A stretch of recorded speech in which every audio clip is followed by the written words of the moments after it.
Today I'm here to defend HITSCANNERS. They are an interesting enemy type in 90s first-person shooters specifically.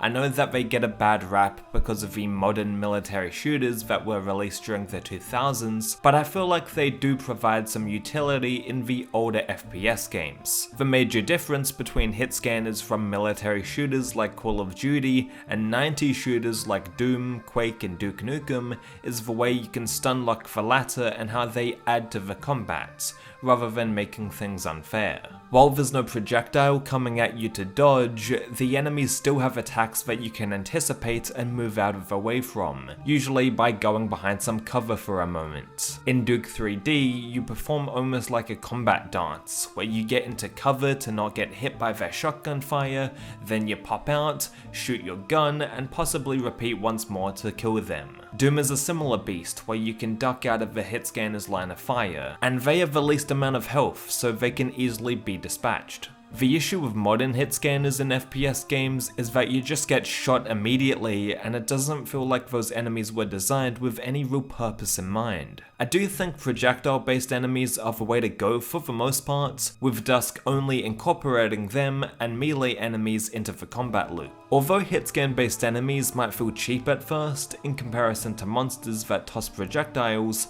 Blood is a game with a metric fuck ton of hitscanners, and it still receives critical acclaim. For good reason, by the way.